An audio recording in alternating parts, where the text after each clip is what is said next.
It's Jane and Sue. We've already had technical difficulties. We're trying something new, and technology, it's our bad boyfriend, lets us down whenever we need it. But here we are. We are live on Facebook and our new group, Fans of the Framework. And today's topic is putting patients second, Jane. Weird. I'll never forget the day that David, the good David, the CEO that Sue and I both served administratively with, came into my office one day, and he had a book in his hand that he said, Jane, look at the title of this book, Putting Patients Second. He goes, it really caught my eye. In fact, I'm going to read it because it caught my eye. And so I just remember saying to him, oh, come on. Uh-huh. You know, at the time I was a CNO, my heart was in nursing, putting patients second. No.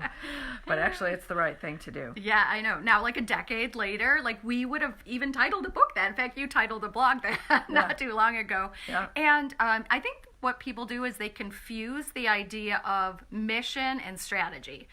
Definitely, if you're a healthcare organization, you're going to put patients first in your mission. I mean, that's why you exist, to serve them. So it's your mission.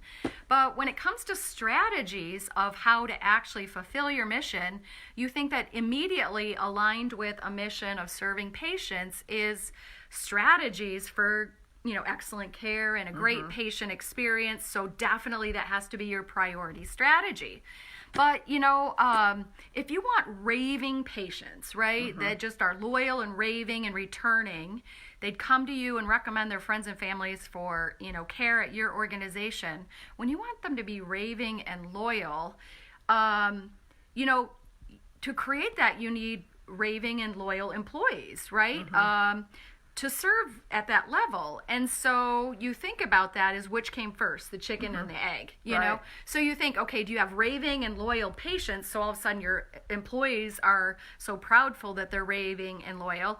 Or is it the other way around? They're raving and loyal and engaged and contributing, and so that creates a great patient experience. So, I think certainly our experience over the last decade of working as leaders to improve patient satisfaction, coaching organizations to get top ranking #1 ratings in patient satisfaction, we've totally learned that it comes from putting employees first as a priority strategy, and then from there, the patient experience can be improved. Absolutely.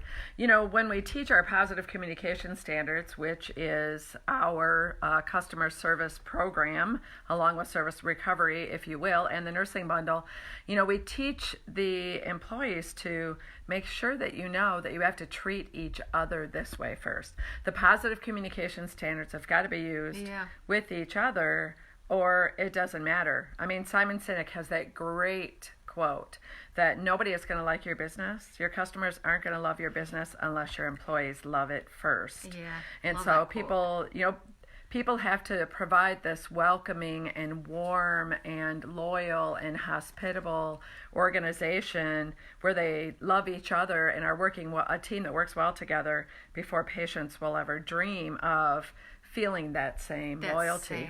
That same loyalty. Yeah, I agree. And when we were, several years ago when we were writing our first book about how to, create great results in healthcare, we had all sorts of directions we wanted to go with that. And at first, our first book was going to be the patient experience, right? Patients come first. We were right there with it, the nurses, the heart in us, patients come first.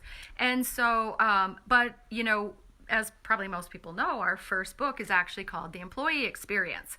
And it was published and it's out there. And we're writing our second book. The manuscript is done for the patient experience. And, as the copy editors are reading that, the feedback we're getting is you keep referencing your first book, in all of the chapters and all of the pages and all of the solutions to make the patient experience better. You keep referring back to your first book. And it kind of just solidifies for us that there is no other way. We don't know any other way to achieve those top ranking results, to serve your patients in that wildly successful way without doing it through a strategy a top priority strategy of improving the employee experience first. Absolutely. It's just, we don't know any other answer to it. Mm-hmm. Yeah.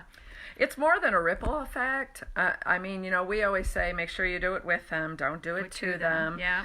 Include people. And, I clearly remember as a leader getting great results in quality, in clinical excellence, getting great results in finance. I mean, you challenged me when I became the med surg leader. You need to hack $250,000 out of your overtime budget. I could be an overtime Nazi and do that, much to people's chagrin.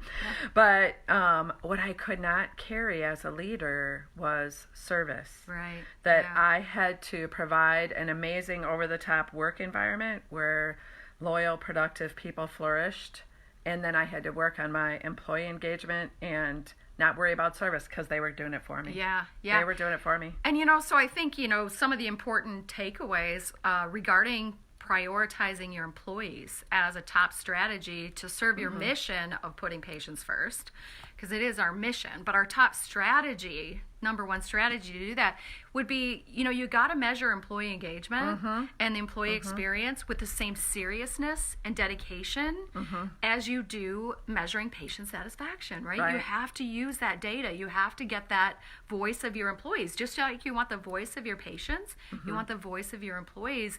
And I mean, how often is it that we're, called in to work with an organization who says, we want to get better results, and we'll say, well, let us see your patient or your employee results first, and they don't have any, right?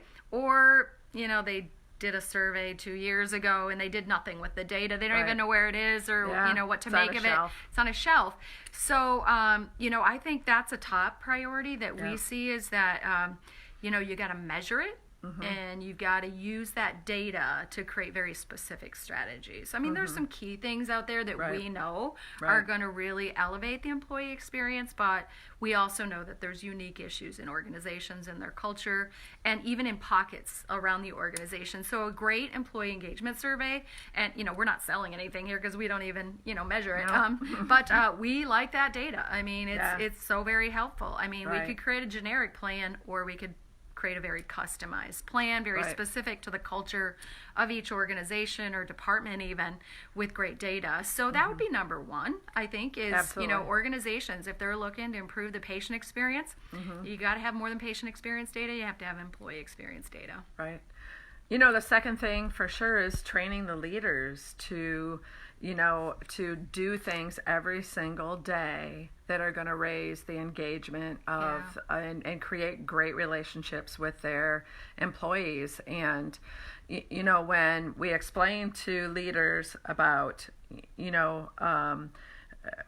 negativity is screaming at their employees and positivity is only whispering, and why is that? And they sit back and they have this really passive attitude about it. And when we teach them, they have to have this regular cadence of celebration, appreciation, recognition to combat that negativity and get great feedback to create that great work environment. It takes daily action by a leader, but again, they're going to carry so much for you. Your employees are going to carry so much for you. So you have to do this for them first. So it is the chicken and the egg. Like your employees serve the patients. And so you have to engage them in a way where they do put that mission first and they behave and they perform in ways that serve patients very, very well. But then, just like you said, Jane, that is so important, is that as a leader, then your role really shifts. You serve your employees. So we serve the employees serve the patients. Right. That whole link there. Yeah. Such a profound strategy and something that, so when we say we need, leadership solutions, we need employee solutions. We need to put solutions in the hands of leaders and in the hands of employees. They're different, right? Absolutely. And it's that little trail you just mentioned. Leader, how we serve our employees. Employees, how we serve our patients. And, that's the real... That's the real strategy. Absolutely. And it's putting people first, our people, our employees. Yeah. And we still see leaders who feel that their role is working shoulder to shoulder with their employees to prove that they're good leaders or to see themselves as The Jane story of I was still able to run a trauma code. Well, that's not what my staff needed me to do. Yeah. I need to create a great work environment so they could. Yeah, I was in 2 organizations just in the last couple of weeks, working with leaders, and that came up more than once, as my employees have this expectation. Well, we have to understand, leaders to employees, employees to patients, what are those real expectations? Yeah. What is the real work that needs to be done? We also see the misstep too, where they say, oh, well, I do want to engage my employees in, and not do it to them, but do it with them, and really put them in the leadership role of serving the patients better and figuring out how that works for us. But we just saw this, recently, in one organization where they put together 5 patient experience teams, 5 different employee-driven patient satisfaction teams. And they were so excited and proud to engage their employees in this new way. And we know that employee-driven teams works, right? I mean, it's a strategy. It's part of the structure that we've used to great success. But what they didn't do, they were totally silent, totally absent of any organized efforts to improve the employee experience. Right? Zero. Right. Yeah. So, when we just mentioned that, did you see the look on their faces? Like, we missed, we missed that. Forgot the employees. So it has to be done in parallel, right? That as you're working on your patient experience improvements, you're working on your employee experience improvements, and you're doing that in parallel. Right. And so you get the synergy of both of those efforts. So, it is the 1-2 punch that we use all the time. Yeah. And it works. It works. So, so, this idea of this, kind of intriguing title, put, patients second, or, that really is, not mission related, that's strategy related. Yeah. And we all want wildly successful, patient experiences. It's why we serve in healthcare. But the strategy to actually getting there is to really be a servant leader and put your employees first. Absolutely. Yeah.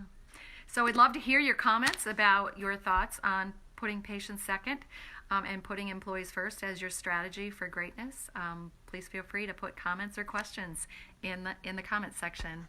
See you next time. We're planning to do this, twice a week? Yes. Yes. Probably sometimes me, sometimes Jane, sometimes together. We're not always together, so we're flying across the country from time to time, so in different directions. So we'll see you couple times a week. Also, you should see right there on your news feed, you should see a little button that you can press follow.